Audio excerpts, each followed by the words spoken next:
Good morning students, myself Pradeep. Today we are going to start the accountancy of class 11th.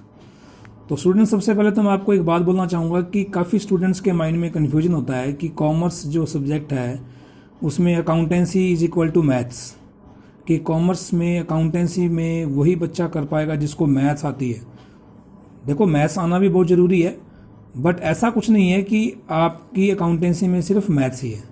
अब accountancy में maths के नाम पे addition, subtraction, multiplication और division, ये जो चार मेन बेसिक कॉन्सेप्ट होते हैं मैथमेटिक्स के, कि ऐड करना, सब्ट्रैक्ट करना, मल्टीप्लाई और डिवाइड, सिर्फ यही चीज़ें अकाउंटेंसी में मैथमेटिक्स के नाम से हैं। अकाउंटेंसी एक बहुत ही बड़ा सब्जेक्ट है और इसमें काफ़ी कुछ आपको, जैसे जानते हो कि कोई भी फील्ड ले लीजिए आप चाहे, तो बिना अकाउंटेंसी की जो है हर एक फील्ड जो है वो क्या है, अधूरा है। तो ये जो कन्फ्यूजन अगर किसी बच्चे के माइंड में है कि अकाउंटेंसी वही बच्चा कर पाता है जो बहुत ज़्यादा मैथ्स में परफेक्ट है, देखो मैथ्स के अंदर परफेक्ट होना बहुत अच्छी बात है, होना भी चाहिए। सिर्फ मैथ्स के डर से कॉमर्स में अकाउंटेंसी सब्जेक्ट से डरना ये गलत है, क्योंकि मैथ्स के नाम पे देखें तो प्लस माइनस मल्टीप्लाई और डिवाइड है। तो अब हम बात करते हैं डेफिनेशन ऑफ अकाउंटिंग, यानी मीनिंग और डेफिनेशन क्या है, अकाउंटेंसी क्या है।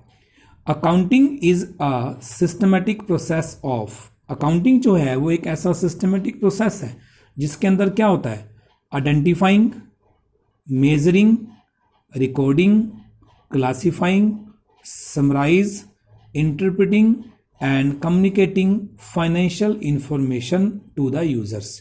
यानी अकाउंटिंग के अंदर हम एक ऐसी सिस्टमेटिक प्रोसेस के अंदर वो सभी इंफॉर्मेशन जो यूज़र्स को चाहिए, फाइनेंशियल इंफॉर्मेशन, उनको हम आइडेंटिफाई करते हैं, मेजरिंग करते हैं, recording, classifying, summarise, interpreting, communicating financial information to the users. ये एक बेसिक और सिस्टमेटिक एक इसकी डेफिनेशन है अकाउंटिंग की। तो अकाउंटिंग जो है उसके अंदर ये चीज़ें होती हैं जो फाइनेंशियल इंफॉर्मेशन यूज़र्स को जो चाहिए वो उनको उससे मिलती हैं। अब जनरल लैंग्वेज में बोला जाए तो हम अकाउंटिंग के मतलब, जो अगर सिंपल लैंग्वेज में बोलते हैं, कहते हैं हिसाब किताब रखना। तो हिसाब किताब को रखने का भी एक तरीका होगा कि कोई भी ट्रांजैक्शन होती है, खरीदना है, बेचना है, कोई उधार लेकर के आना है, या परचेज है, सेल है, ट्रांसफ़र है, शेयर इशू किया, तो different type of transactions in business activities, तो उन सबको आइडेंटिफाई करना, फिर मेजरिंग करना, रिकॉर्डिंग करना। तो एक जो सिस्टमेटिक वे होगा, सिस्टमेटिक जो एक पाथ होगा जिसको हम फॉलो करेंगे, दैट इज़ अकाउंटिंग। और वो जो सिस्टमेटिक पाथ होगा वही हमारे को फाइनेंशियल इंफॉर्मेशन प्रोवाइड करवाएगा जो यूज़र होंगे उसके, उनके लिए। अब इन सारी चीज़ों से हमें ये पता चल रहा है कि अकाउंट्स की ऑब्जेक्टिव्स क्या हैं। तो ऑब्जेक्टिव्स ऑफ अकाउंटिंग, तो ऑब्जेक्टिव ऑफ अकाउंटिंग का फर्स्ट है मेंटेनिंग अकाउंटिंग रिकॉर्ड। तो अकाउंटिंग का मेन फर्स्ट जो ऑब्जेक्टिव है वो ये है कि अकाउंटिंग रिकॉर्ड को मेंटेन करना, record financial transaction and events of the organisation in the books of accounts. Books of accounts में हमारा जो ऑर्गेनाइजेशन है उसकी फाइनेंशियल जो ट्रांजैक्शन है, अब फाइनेंशियल ट्रांजैक्शन क्या होगी, जिसके अंदर मनी का कोई चक्कर होगा। मनी के चक्कर से मतलब देखो, परचेज करेंगे तो पैसा जाएगा, सेल करेंगे तो पैसा आएगा, असेट्स खरीदेंगे तो पैसा जाएगा, अगर असेट्स को बेचेंगे तो पैसा आएगा। तो पैसा और जो ट्रांजैक्शंस है, पैसे से रिलेटेड, जो मनी से रिलेटेड ट्रांजैक्शन है, वो अकाउंटिंग रिकॉर्ड्स के अंदर मेंटेन होती हैं। तो फर्स्ट ऑब्जेक्टिव होता है maintaining accounting records in a systematic way according to their principles. अब अकाउंटिंग करने के प्रिंसिपल्स भी होंगे, वो आगे आएंगे। फिर है डिटरमाइनिंग प्रॉफिट एंड लॉस। अब हम प्रॉफिट और लॉस भी डिटरमाइन करते हैं, अकाउंटिंग से ही करेंगे। हमने कितने में खरीदा, कितने में बेचा, उसको हमने, उसके ऊपर अदर एक्सपेंसेस क्या लगे, तो ये सारी जो प्रोसेस है इसको करने के बाद अकाउंटिंग का मेन ऑब्जेक्टिव हो जाएगा कि हम प्रॉफिट या लॉस जो भी हुआ उसको हम डिटरमाइन करेंगे। पहले था हमारा रिकॉर्ड करना जो फाइनेंशियल ट्रांजैक्शन है। फिर है डिटरमाइनिंग फाइनेंशियल पोजीशन।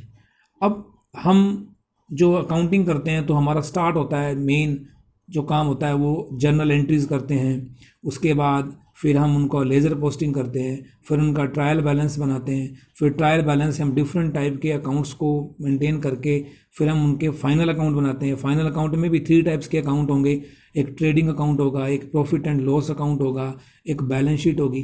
तो ये डिफरेंट जो वाइड जो है वो आपको बाद में पता लगेगा, अभी आप सिर्फ बेसिक देखिए।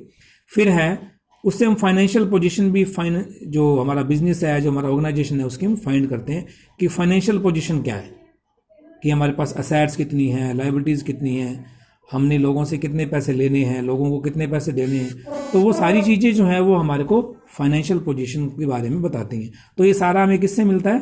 अकाउंटिंग से। फैसिलिटेटिंग मैनेजमेंट, अब हमारे को मैनेजमेंट करने में भी फैसिलिटी प्रोवाइड करवाते हैं। अब फैसिलिटेट कैसे होगी मैनेजमेंट में? The required financial information for decision making, अगर हमने कोई फ्यूचर के लिए डिसीजन लेना है तो हमारी फाइनेंशियल इंफॉर्मेशन हमें कौन देगा? अकाउंटिंग। इफेक्टिव कंट्रोल करना है, बजट बनाना है, फोरकास्टिंग यानी प्लानिंग करना है, these all type of decisions are totally depend on accounting.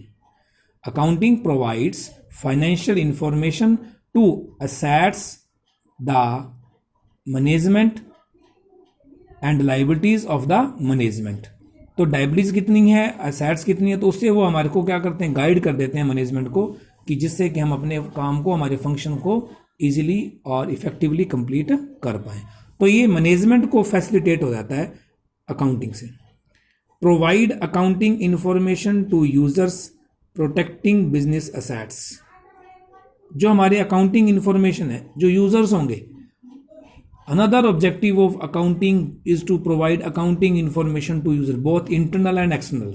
अब इंटरनल तो हम प्रॉफिट कितना होगा, हमें प्रॉफिट कितना मिलेगा, और एक्सटर्नल जो बाहर के जो शेयर होल्डर्स हैं। अब किसी कंपनी में अगर आपने इन्वेस्ट करना हो तो आप उस कंपनी की पहले फाइनेंशियल पोजीशन को चेक करोगे कि फाइनेंशियल पोजीशन कैसी है, कहीं हमारा पैसा डूब तो नहीं जाएगा। तो फाइनेंशियल पोजीशन चेक करने के लिए आप क्या करोगे? उस कंपनी के अकाउंट्स चेक करोगे, अकाउंट्स में देखोगे वो जो कंपनियां शेयर इशू करती हैं वो अपने फाइनेंशियल पोजीशन भी शो करती हैं, जिससे कि वो जो शेयर होल्डर्स को अट्रैक्ट कर पाएँ। तो इंफॉर्मेशन जो है वो यूजर्स जो है उनको प्रोवाइड करवाई जाती है। प्रोटेक्टिंग बिजनेस असेट्स, तो accounting is to have record of assets on by the business, की बिजनेस में कितनी असेट्स है उनका रिकॉर्ड सारा अकाउंटिंग में रहता है। Accounting maintain record of assets on by the business which enable the management to protect them and exercise control. तो उसके ऊपर कंट्रोल कैसे करना है, कितनी असेट्स है, कितनी लायबिलिटीज हैं, उसके ऊपर हमें कितनी ज़रूरत है। तो ये सारी की सारी जो प्रोटेक्शन है वो हमारी अकाउंटिंग इंफॉर्मेशन से मिलेगी, तो हम हमारी बिजनेस की असेट्स को भी इससे प्रोटेक्ट कर सकते हैं। तो स्टूडेंट्स, ये हमारा सिर्फ एक बेसिक इंट्रोडक्शन है अकाउंटिंग का, कि अकाउंटिंग होता क्या है, अकाउंटिंग की एक डेफिनेशन क्या है। तो accounting is a systematic process of, accounting एक सिर्फ सिस्टमेटिक प्रोसेस है क्या करने का, जो हमारी मॉनेटरी जो ट्रांजेक्शंस हैं उनका आइडेंटिफाई करना, measuring, recording, classification, summarising, interpreted, communicating financial information to the users. उसके बाद जो हमारे ऑब्जेक्टिव होंगे क्या होंगे? अकाउंटिंग रिकॉर्ड करना, मेंटेन करना, प्रॉफिट एंड लॉस फाइंड करना, फाइनेंशियल पोजीशन बताना, मैनेजमेंट को फैसिलिटेट करना, प्रोवाइड करवाना अकाउंटिंग इन्फॉर्मेशन जो यूजर्स हैं जैसे शेयर होल्डर्स वगैरह, एंड प्रोटेक्टिंग बिजनेस असेट्स। तो आज के लिए इतना ही सिंपल आपको इन्फॉर्मेशन दी गई है, उसके बाद हम आगे आगे धीरे करेंगे। तो आपको धीरे धीरे नया सब्जेक्ट है तो आपको अच्छा लगेगा। और एक बार फिर बोलना चाहूँगा कि मैथ्स का फंडा माइंड में लेकर के अकाउंट से नहीं डरना, और बाकी सब्जेक्ट सभी अपनी अपनी जगह अच्छे हैं। Thank you very much.